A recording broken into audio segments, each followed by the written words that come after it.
صحیح بخاری کہ لوگوں میں مشہور ہے کہ صحیح بخاری صرف حدیث کی کتاب ہے، اس میں اماموں کے فیصلے نہیں ہیں۔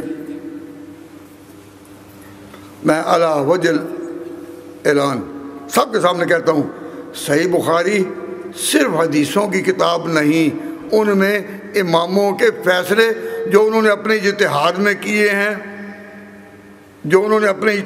کیے ہیں، اور وہ امام ابو حنیفہ سے پہلے کے امام گزرے، صحیح بخاری میں ان کے اجتہادات بھرے پڑے ہیں۔ میں صرف 2 آدمیوں کا نام لیتا ہوں، یاد رکھو، امام حسن بصری اور امام ابراہیم نخعی۔ امام حسن بصری اور امام ابراہیم نخعی دونوں امام ابو حنیفہ سے بہت پہلے کے علم کے بڑے امام ہیں، اور صحیح بخاری میں جہاں امام بخاری کو حدیث نہیں ملتی تو وہ اماموں کے ان اقوال کے، تو صحیح بخاری کے بارے میں کہتا ہوں یہ حسن بصری اور ابراہیم نخعی کے اقوال سے بھری پڑی ہے۔ یہ نہیں کہ کہیں ان کا قول مل گیا، نہ، صحیح بخاری کا مطالعہ عام رکھنے والے علماء جانتے ہیں کہ صحیح بخاری ان مجتہدین کے فیصلوں سے اور ان کی اجتہادی آراء سے بھری پڑی ہے۔ تو کوئی امام بخاری کو نہیں پوچھتا کہ ہم تو سمجھتے تھے یہ حدیث کتاب ہے، تو اس میں ان فقہا کے فیصلے کہاں سے آ گئے؟ کہ جو لوگ عوام میں پروپا کرتے ہیں کہ جی صحیح بخاری حدیث کی کتاب ہے، تو کہتے ہیں ان میں اماموں کے قول کہاں سے آ گئے؟ اس میں آپ کو جواب مل گیا۔ جب ہم کہتے ہیں کہ اماموں نے نہیں کہا، فلاں امام نے یوں کہا، تو ہم سے پوچھا جاتا ہے کہ جی دین میں کتاب اور سنت ہے، امام کہاں سے آ گئے؟ تو آپ کہیں جہاں صحیح بخاری میں آ گئے وہیں سے ہمارے پاس آ گئے۔ جہاں سے ہم سے ایک سوال کیا جاتا ہے نا کہ امام آ گئے کہاں سے، تو جواب دے کہ یہ امام صحیح بخاری میں جو امام ہے کہاں سے آ گئے؟ یہیں سے آ گئے۔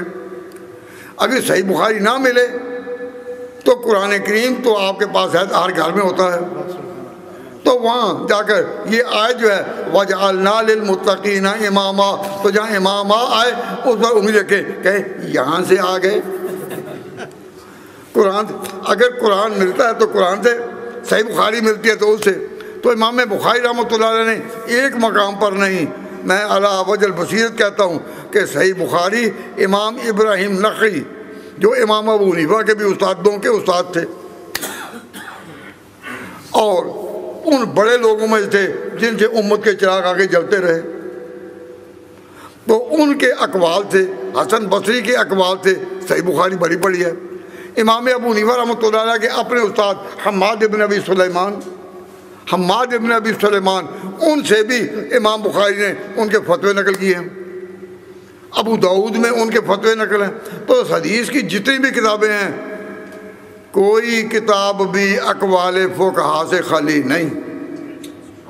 جب سیاستہ کی کوئی کتاب بھی ان اقوال سے خالی نہ ہو تو پھر امت میں اس نام پر یہ فتنہ کہ جی فقہ کہاں سے آ گئی، کہاں سے آ گئی، فقہ کہاں سے آ گئی۔